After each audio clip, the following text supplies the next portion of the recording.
আসসালামু আলাইকুম দর্শক, আপনাদের সঙ্গে আছে আমি হিরণ বাদশা ফ্রম চায়না। দেশ এবং দেশের বাইরে থেকে যারা আজকের ভিডিওটি দেখছেন, আশা করি আপনারা সবাই ভালো আছেন। দর্শক, আমার 2021 সালের অনেক পুরাতন একটা ফেসবুক আইডি ছিল, আর সেই ফেসবুক আইডি থেকে কিন্তু আপনাদের সকলের সহযোগিতায়, ভালোবাসায়, মা বাবার দোয়ায়, আল্লাহর রহমতে কিন্তু আমি কন্টেন্ট মনিটাইজেশন সেটআপ পেয়ে গেলাম। তো আজকে আপনাদের সঙ্গে আমি বিস্তারিত আলোচনা করব আমি কিভাবে অনেক দিনের পুরাতন ফেসবুক পেজ থেকে অল্প কয়েকদিন পরিশ্রম করেই কিন্তু আমি কন্টেন্ট মনিটাইজেশন সেটআপ পেয়ে গেলাম। তো আশা করি এই ভিডিওটা থেকে আপনারা যারা ফেসবুকে নতুন পুরাতন কাজ করা শুরু করছেন, যারা এখনো কন্টেন্ট মনিটাইজেশন সেটআপ পান নাই, তারা অনেক কিছু শিখতে পারবেন। তো যারা এখনো লাইক দেন না, একটি লাইক দিয়ে ভিডিওটি দেখা শুরু করুন, আর আমাদের চ্যানেলে নতুন হয়ে থাকলে চ্যানেলটি সাবস্ক্রাইব করে পাশেই থাকুন। তো আসুন তাহলে আমরা মূল আলোচনায় চলে যাই। তো দর্শক, আপনারা সবাই জানেন আমার ছোটখাটো একটা ইউটিউব চ্যানেল আছে, আর আমি ঢাকা শহরে ওয়ার্কার লেভেলে ছোটখাটো একটা চাকরি করি। প্রতিদিন ওভারটাইম সহ আমার 11 থেকে 12 ঘন্টা প্রতিদিন ডিউটি করতে হয়।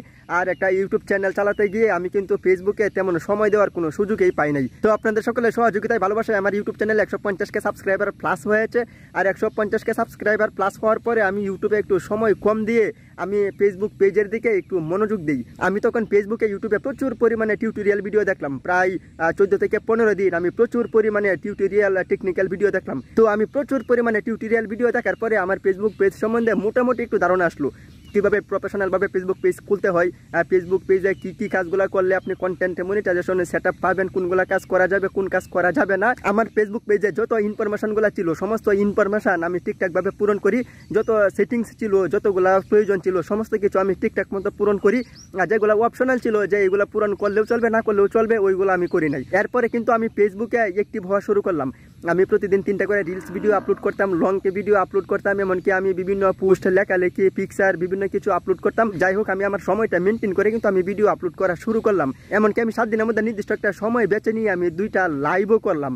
তো আমি এইভাবে যখন 7 দিন ভিডিও আপলোড করলাম, তো ইনশাল্লাহ 7 দিন পরে হঠাৎ করে আমি সকালবেলা দেখতে পারি আমার ফেসবুক পেজে একটা নোটিফিকেশন এসেছে।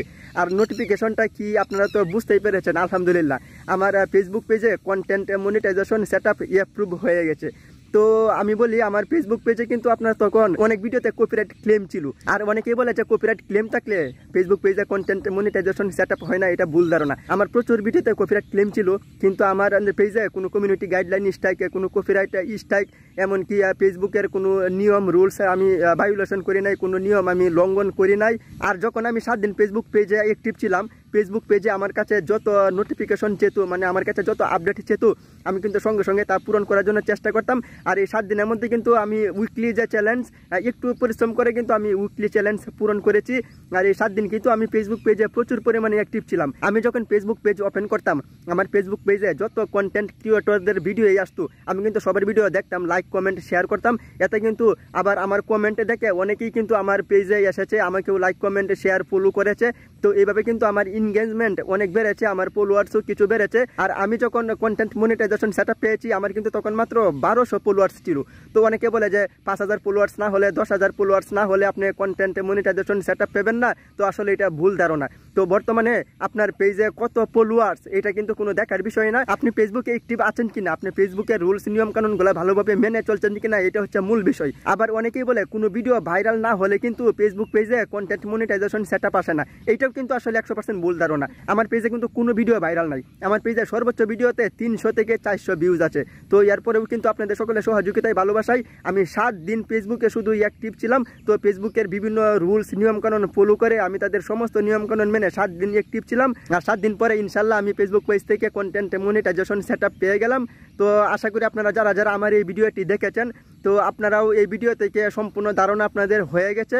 আপনারা কোন কাজগুলো করলে আপনাদের যত পুরাতন, যত নতুন ফেসবুক পেজেই হোক না কেন, তো আপনারা যদি একটু পরিশ্রম করে, একটু চেষ্টা করে, একটু মেধা কাটিয়ে ফেসবুকের রুলস, নিয়মগুলো ভালোভাবে মেনে চলেন, আর অল্প কয়েকটা দিন, তো আপনার ক্ষেত্রে সর্বোচ্চ 14 দিন লাগতে পারে। তো আমি আপনাকে 100% গ্যারেন্টি দিচ্ছি, 7 দিন না, আপনাকে আমি 100% গ্যারেন্টি দিয়ে 14 দিন সময় দিচ্ছি।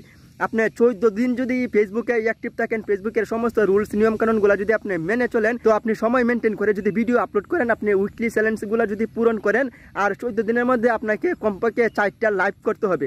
তো আমি 100% গ্যারেন্টি দিচ্ছি আপনিও ফেসবুকে কন্টেন্ট মনিটাইজেশন সেটআপ পেয়ে যাবেন। তো দর্শক, আজকের মতো আপনাদের কাছ থেকে বিদায় নিচ্ছি। আমি মোহাম্মদ হিরণ বাদশা। দেখা হবে নতুন কোনো ভিডিওতে। ততক্ষণে সবাই ভালো থাকবেন, সুস্থ থাকবেন, নিরাপদে থাকবেন, আর হ্যাঁ, অন্য কেউ নিরাপদে রাখবেন। আল্লাহ হাফেজ।